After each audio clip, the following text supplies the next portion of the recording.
Eamon, thank you again for giving us the time for the interview. And first question, what are your thoughts on the Ireland v Faroe Islands match and the consequent decision of the FAI to back Trapattoni? I thought the match was okay. I mean, it wasn't a sensational result by any means. We were drawing at half time. Faroe Islands are ranked very lowly in the world, but we did the job efficiently in the end. Nothing more to be said about that. Like Kazakhstan, they're very lowly ranked. We've got, a lot of players playing in the Premier League. We expect to beat them. The FAI's decision to back Trapattoni, I fear, is a major mistake. He won't change. And our next game is Sweden. Next competitive match is Sweden away next March. If we lose that, we can say goodbye to the hopes of the World Cup. Under this coach and the way he goes about his business, I think we will lose that match. So, although I hope very much I'm not right, I think a major mistake has been made, which will have terrible consequences for Irish football, unless Trapattoni starts doing his job properly, going to the matches in England, watching the players, giving the young players a chance, and changing the style of football we play. I don't think any of those things are going to happen. So I'd be very, very pessimistic. I think it's been a bad week for Irish football. And next, moving to the Premier League, the league's already taking a familiar shape with most of the big teams at the top. Is there anything that can be done to make it a more level playing field for the rest of the teams? Well, the Premier League, like all leagues in Europe, the big clubs have all the muscle, financial muscle. And that's true everywhere.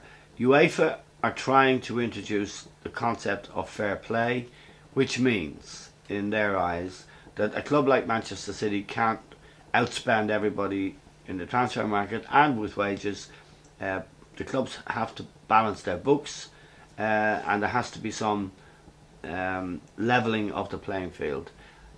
It's very, very hard to see that being enforced. For example, in Spain, Barcelona and Real Madrid stand out from all the others because they can afford to pay the highest wages and the highest transfer fees.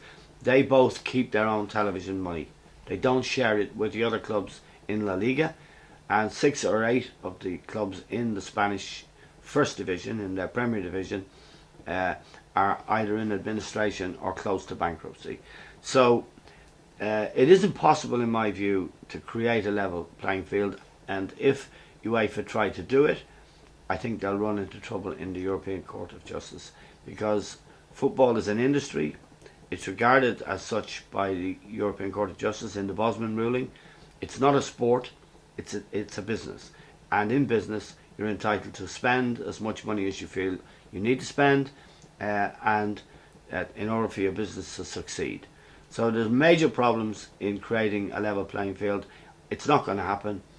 The clubs in the Premier League who are powerful, I mean, Arsenal have been major victims of this, but yet Arsene Wenger has kept qualifying them for Europe, keeps them in the top 4 against all the odds. But the big spenders like Chelsea, notably Manchester City and Manchester United, will continue to be the dominant clubs. There's no question about that.